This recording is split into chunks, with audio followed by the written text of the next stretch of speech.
about the relation of confidence and arrogance and how that's affecting our lives and what the truth is and what we can actually do. So those are the 3 parts, right? Okay. So the first part is that we are told that arrogance and confidence are so close to each other that it's very close for you to cross some thin line between them. So you can be in the confidence space, but apparently become too confident and cross over that line and fall into confidence, right? I mean, sorry, thank you, into arrogance. So that's why the first thing people say when they contact me, they say, you're a confidence coach, but I'm scared that I'm going to get you coaching and become arrogant, right? Then I ask, okay, are you approaching me because you think I'm arrogant? Is that what you think? They're like, no. Then I'm like, okay, what are you actually scared of? Okay, because the results of that, which is point 2, the results of believing that these 2 things are so close to each other, you basically decided that they are 2 types of teas. So you've decided that arrogance and confidence are so close to each other, they're basically the same thing but 2 versions. So that's why we're scared of buying the tea confidence, because I might make it so strong that it's arrogance tea. So what that has resulted in is that we stay away from our confidence. We run away from it. Even when you do know you have it, like in your business, in writing a book, in speaking, in changing your career, in parenting, you run away from it and start saying things like, I'm not that great a parent. I'm not ready to write a book. Pardon? What is confidence? So confidence is you... questions while I'm speaking. I love that. So confidence... No, but that's because she's my kind. So confidence is you being able to be fully yourself in any and everything that you do all the time. It is being part of the solution to this pandemic of Matsiliso at work is different from Matsiliso at home. She's different from Matsiliso at an event. She's different from Matsiliso in a relationship. We have somehow agreed that Matsiliso at church is not the boardroom Matsiliso. That is zero confidence. I am anti that gospel. That is why when Matsiliso stands up and speaks, because you are not used to her being herself completely in every situation. When she steps down, you're like, oh, I had no idea. That's because we've now accepted that this version is what's acceptable because that's what she's allowed to sell when she's relating to her husband or walking around as an author or whatever. Now as a speaker, she's letting out something else that's foreign to you. But if you are truly yourself fully in anything and everything, when you get off stage, I'm like, yo, Makhethi, that was so you, girl. I love you as always. There's nothing shocking you. There's nothing out of place. My mom is sitting here right now. She knows that it doesn't matter whether I'm speaking to boardroom audiences or I'm speaking to youth or whoever. I speak like this. Oh yeah, totally. Right? Even if I'm in a CEO function because I own another business, they get the CEO. Yeah. It's either you want Makhethi or you want somebody else who is not me, and that's okay. Go with that person. I hope I've answered you. Totally. Fantastic. So now going back to what I was saying, slow me down if I speak too fast because, you know, the time thing really got to my mind. I don't want to mess with people's plans. And so what I was saying is that what that has resulted in, because you are so fearful of arrogance, you decide to stay away from your confidence in the different areas that you know you have. You know you've got that confidence, but it's the fear of that other thing, okay? But the point of this talk is to show you that they are so far apart that it's impossible to fall into arrogance when you're just practicing your confidence. What do I mean by that? Arrogance comes from a need of feeling like being arrogant. It's not something that happens. You decide, I'm going to be arrogant. You might not be saying it that way, but it's actually you feeling a need to live arrogantly. So that in itself, you being arrogant, practicing it, is proof that there is zero confidence. That's how far apart they are. When you are confident, it has nothing to do with what will they think, what will they see. Will they believe that I belong in this boardroom? Will they believe that I'm writing a book? Will they believe that it was my idea? Will they buy that this is really me? But will they think that I'm worthy? That is arrogance, because now as soon as you want to feed them believing all those things, you now have to play a role. Now I'm going to show you that I deserve the respect. Now I'm going to show you that of course I can write this book. So you feel the need to be there because there is no confidence. Okay, but a question now. Go ahead. I won't forget what I'm saying. I love it. that we have been taught to play the roles, and they work. So, and I mean, yeah, like if they said there was a cleaner job in this office, and I come in and I speak like a cleaner and I show that I'm a cleaner, what's wrong with that? Are you happy? Because the No, truth I is, need a job. okay, then you've answered me. So you're not happy. That's what I need. Because the truth is, when you are confident, because it comes so naturally, That which is what I was doesn't make me getting to. But now remember, you are now playing a role that is about us. That's also arrogance. Arrogance is not just because you're so great. It's I deserve to be a cleaner. You better recognize me as a cleaner. I am, you can see I fit the role of it. So it's still about us. So when the arrogance is you want praise as a president, or you want us to say you are fit to be my dishwasher, it's still about us. You're still playing a role. It's not really you. So are you happy or not in that role you're playing? Because there's 5 other people who want the cleaner job. Yes. And I think these people need to know that I'm the best cleaner. And then they don't choose me for the cleaning job. Then what? Then and I mean, I believe that me showing up and like I deserve this cleaning job is the right thing. Like, what's up with that? How would they choose me with my confidence without me? Okay, so let me get to the confidence part, because now I'm still explaining arrogance. When I explain confidence and you see the difference, you'll tell me if you still not answered. Is that fair? Okay, because I've just explained arrogance. So confidence, you don't feel the need to fit any role. You don't feel the need to be anything. You don't walk around trying to show us that, of course, I wrote the book. You don't walk around trying to show us, of course, I'm CEO. You are CEO. You just be. I am an author. It's not tiring. It's not tiring. I am a firstborn child. It's not tiring. You are being. So there is no acting. So even the feeling. Imagine how you feel when you have to walk around making people know that you should be HR executive.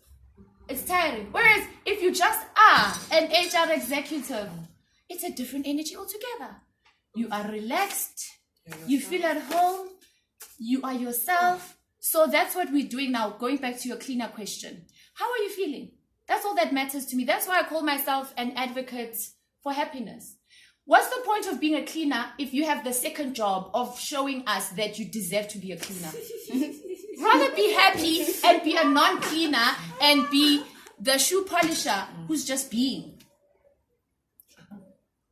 Do you follow? So what led me to being a confidence coach? So I've been a speaker even before I knew I was a speaker, right? I've got another company that has given me many years of experience in facilitation as well as speaking. We even did, still do, because now I have other facilitators, so I forget to say we still do, right? Things such as business coaching.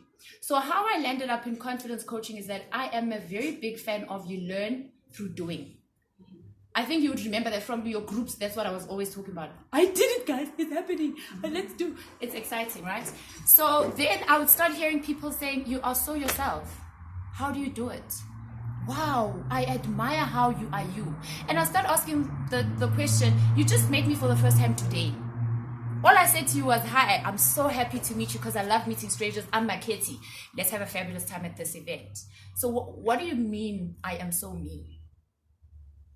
That's because people associate freedom, fun, ease as you being yourself, because they know that being confined is them not being themselves. They are so familiar to everybody living confined. I must carry myself like this. You can recognize that whatever Makhethi is doing is what I want, but now for some reason you've been accustomed to this prison is the way we live.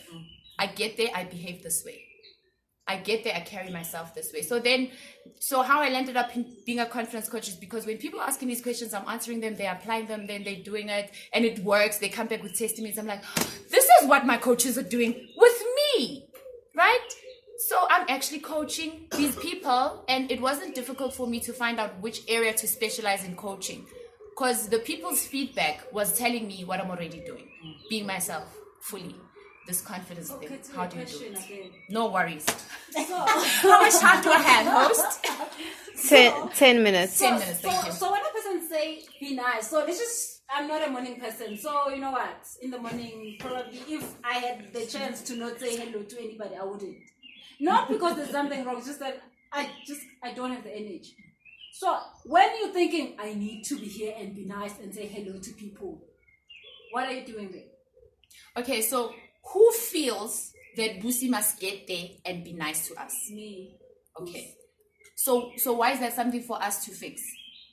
So if I walked in there and did not greet people, I will be confident because I'll be being me at that 8 o'clock. So how do you feel about doing that?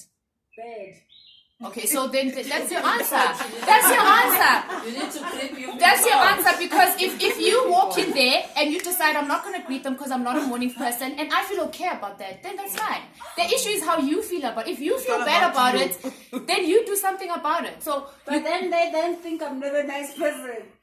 But you haven't done it because already you decide that you're going to feel bad if you do it. So you think that I can walk in and they don't have a problem with me, right? No. I'm not saying I have answers for them. I'm trying to help you here. They're not here. We don't even know what they're thinking or feeling. We're dealing with you here, you see. Leave the people out of it. They're not even here. You are the one deciding that if I walk in there and I don't greet anyone, I'm going to feel bad. And they're going to think I'm nasty. You made me to go and ask for a jersey at a filling station. No, but Busi, what you're asking is very serious. Okay, Are yes, you a answered? question. Are you answered though? No, you'll probably get to answer me while you're talking. Okay, so I work for a funder for social movements, right? So social movements are based on ideologies being brought forth and people being brainwashed into believing they're true or believing that they're true, right? It's true. Wow. But one of the strategies of this funder is to do communication pieces that say we will be happy. We will not go on holiday with our laptops. We will speak to one another. We will. Exactly. Oh, wow, I love it. You love it, right? So it's a manifesto on happiness. The thing is, it places the responsibility on the staff to be happy. Oh, so the we is not about me. It's about us. No, it's about you as the we. Okay. But we will be happy does not say we will pay salaries on time so you have job security. It says you will be happy as the we. That's why I said, Irrespective of what we're doing. That's a mind toot. that's what I'm saying. Woo! That's what I'm saying. Is that's why I said ideology and propaganda, right? So when we speak about things like we are now working, and like what you're saying, you maybe a morning, not a morning person. You don't want to come in and say good morning or what have you. In some situations, people are like whatever. When it hits 11:30, she's good. Okay, let's speak to her then. In other situations, it may not be possible not to, because you're working in something that is specifically designed for groupthink, right? Yeah. So, what would your advice be in that situation? Okay, so remember, you are part of that organization or that space that's using that system that you've just described to create something that the organization wants. Right? So you're a piece of an organization. So it goes back to perhaps career coaching, definitely, not even perhaps. Do you want to be there or not? And if you want to be there, how do you want to be there? Because let me fix something. I don't know what board member sat down and decided that if you, Makhethi, right? Or if you, Pumo Matidiso, find yourself in this space where they say we are all going to act the way classes act. Classes are always open, waiting for us to post something. You must and will do that all the time. I don't know where that board member was, but I want to fire all of them. Because the truth is, if you know that you are not around to act the way all classes are supposed to be made to act, which is where arrogance comes in. Are you playing the role or not? Yes, I am. So look at me now. Recognize I am classy, baby. Right? Or are you just going to confidently say, actually, I think I'm on the wrong train. I'm actually a mug. And I'm okay. This is where part of your answer comes in. Be okay with being the mug. Stop wondering what the classes are going to say to you, Busi. Are the classes happy or not? You know you're on the wrong train. You are a mug. You feel like a mug. But it starts with you. But now here's something we should pay attention to. It's easy for me to say, how do you feel about being a mag and being on the wrong trade? Do you want to move or not? Whatever. But that's what I coach people into, because it's difficult for you to just accept that I feel okay not smiling when I walk in. That's the difficult part. That's where the confidence coach comes in to show you how to get to being okay if that's what you want. If you don't want to be okay with it, let's look at why you are why you are in that space if you say you don't want to be okay with not feeling it. So let's stop asking questions that force you to stay in a place that you possibly don't want to be in. What you feel, guys, is like what I'm an advocate for. Fun is underrated. Excitement is underrated. You start saying, oh, you're too excited. What the heck is too excitement? There's no such, guys. Be on a high if you have to. There's no such thing as too excitement. Too excited. Okay? Is another question, or can I just go back to the conclusion? So that person that was looking for that cleaner job, so they should be saying, I'm here, and if I'm about to clean, I'm gonna clean this way, and if they don't like it, well, they can take the other person. What? So you talk about doing what they hired for? Yeah, I need it as a cleaning position. Yes. So in terms of a cleaning position, you're supposed maybe to be wearing such clothing. You're supposed to walk like this, Maybe you want to clean with your feet up there in the sky, and your cleaning looks like that. Okay. So when you come through, clean with your feet in the sky. So when you come through that day, you're gonna say to them, I am here because I do want to clean, but this is who I am. I'm not gonna act like we've been taught how to act. So confidence comes when you understand exactly what you want. So somebody who comes to my coaching session and says that, I'll say, do you want to be a cleaner? Because right now you don't sound like you want to be a cleaner. Does that make sense? Yeah. For confidence to happen, you must be clear about what you want. Yeah. So if you want to be a cleaner, go there, and because they're telling you a cleaner here uses a broom. They don't use their hair. Right? Yeah. A cleaner here wears slippers. They don't wear tackies.